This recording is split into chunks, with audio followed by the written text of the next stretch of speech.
Merhaba arkadaşlar. Bugün karavanda kendime biraz yemek yapmak istiyorum ama biraz dolaştım geldim. Motorumu da bıraktım.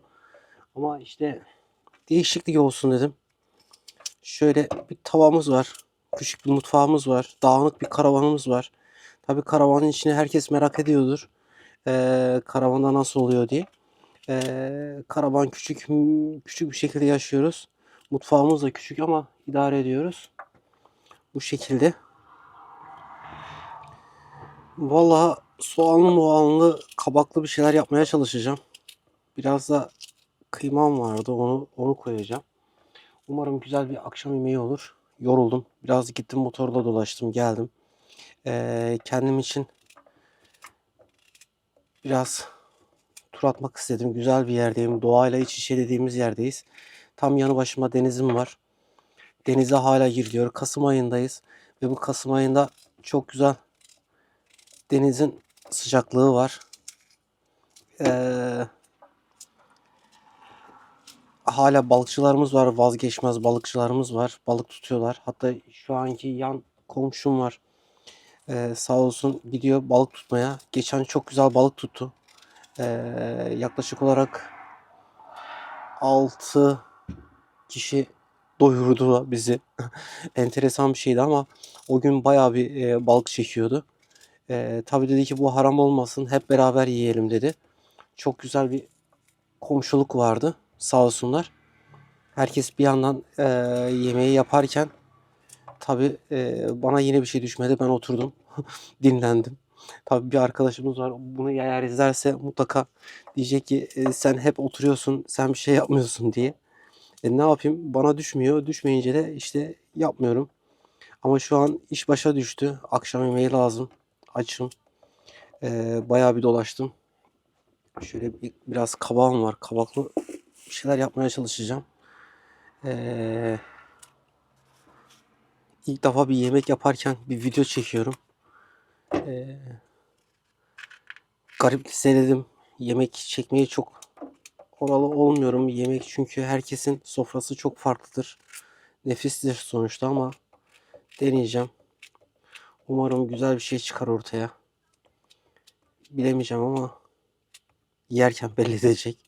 Umarım zehirlenmem. Yemek yapmayı çok bilmem ben. Şimdi diyeceksiniz ki neden?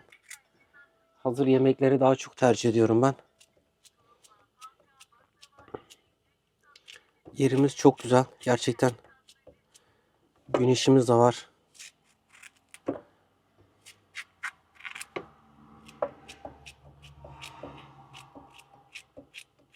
Umarım güzel bir tadı çıkar bunun.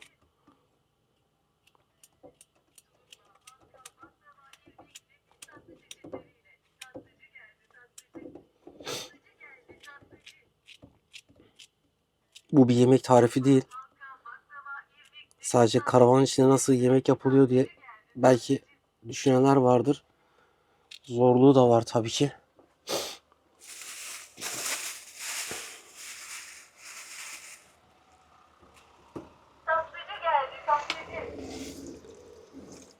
Olabildikçe eşyaları az alıyoruz çünkü bozmadan yemek lazım. Genelde bakkala gidip gelebiliyoruz. Ben her zaman söylüyorum, motor karavan olanların mutlaka bir ulaşım aracı da, bir bisiklet veya küçük bir motosikleti olmaları çok iyi oluyor. Çünkü her defasında arabayla git gel çok zor oluyor. Çünkü park sorunu çok fazla olduğundan dolayı.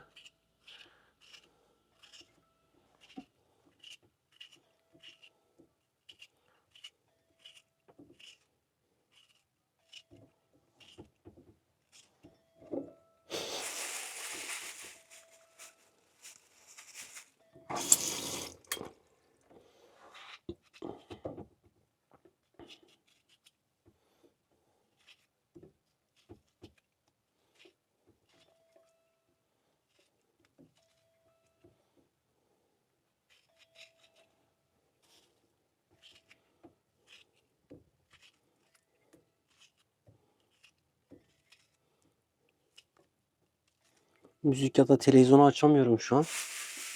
Kamera çektiğinden dolayı. Telif hakkı veriyor direkt videoya. Tabii işte tüketemeyince böyle domatesimiz bozuluyor.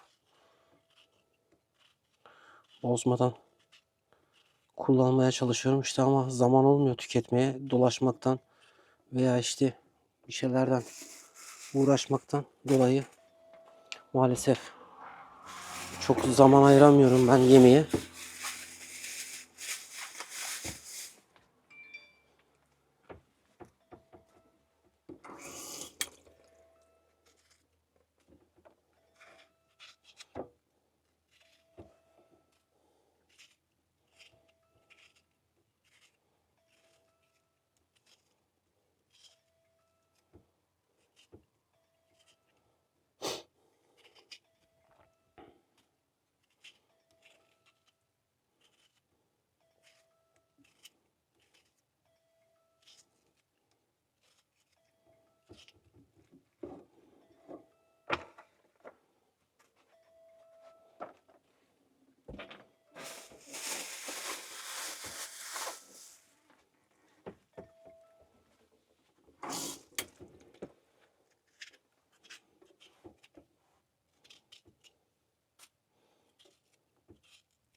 Küçük bir mutfağım var. Tabii karavanda en çok dikkat ettiğimiz şeylerden iki tanesi var. Biri enerji sistemi, diğeri su. Çünkü suyu her yerde temin edemiyoruz. O çok büyük bir problem oluyor.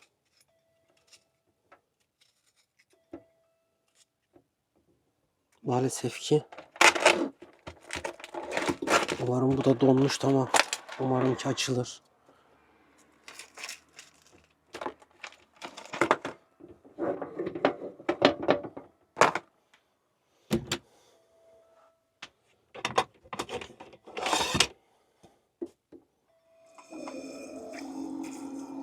Olabildikçe suyu az kullanıyoruz. Karavancıların birçoğu bilir suyun ne kadar değerli olduğunu.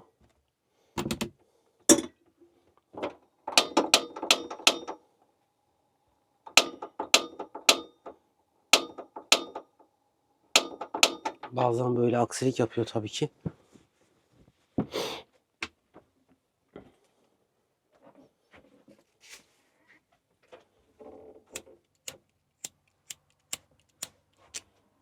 Tabii çakmağın da bize aksilik yaptığı gibi.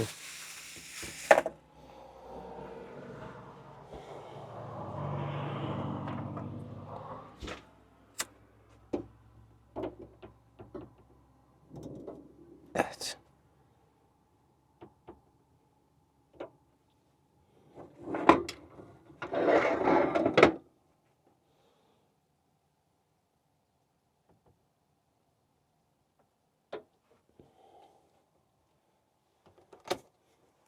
Biraz da tuz atalım üstüne.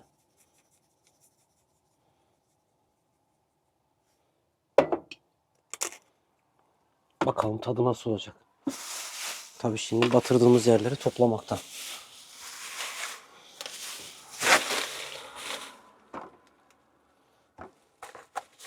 Gerçekten küçük alanda çalışmak çok zor oluyor.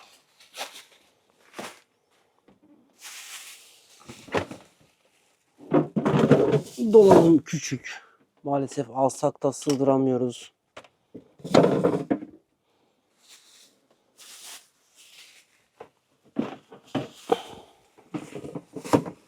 Tabii birkaç tane biber atalım. 2 tane biber atalım üstüne.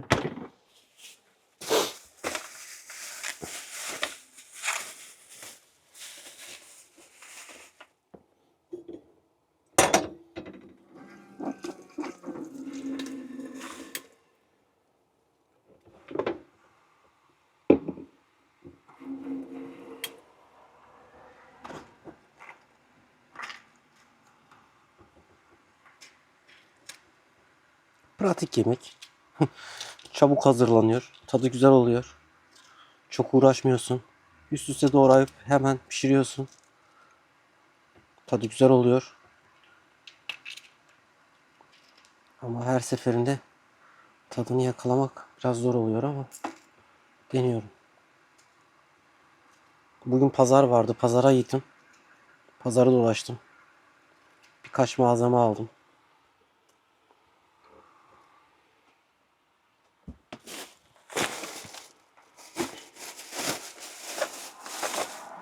Buradaki sağ olsun arkadaşlar pazarın gününü öğrenmişler. Şu gün pazar var şurada diye. Hani burada da ne kadar kalacağımı bilmiyorum ama artık bir dahaki gideceğim yerde bakacağız. Muhtemelen.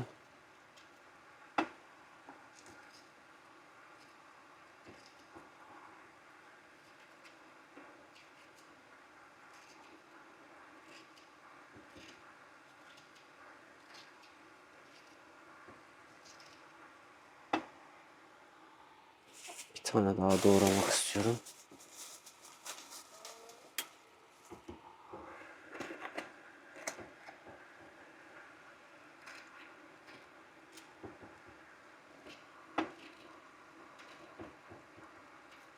Şimdi dersiniz bu kadar yemeği kim yiyecek? Tabii her gün yemek yapamadığımız için biraz yemeği yapıp dolapta saklamaya çalışıyorum birkaç gün.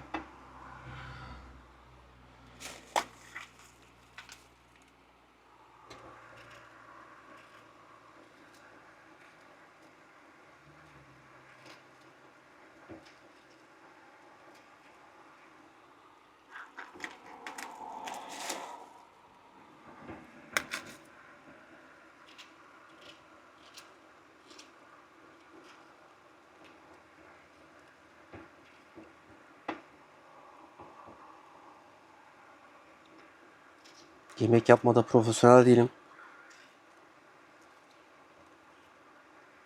Çok acemiyim yemek yaparken.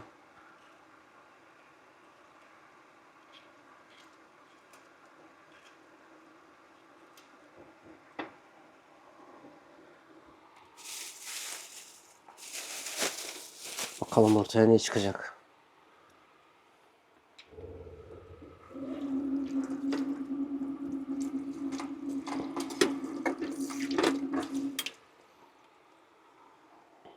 Evet, ağzını da kapattık.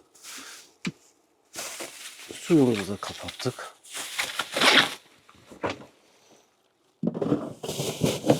Görüşmek üzere. Kendinize iyi bakın.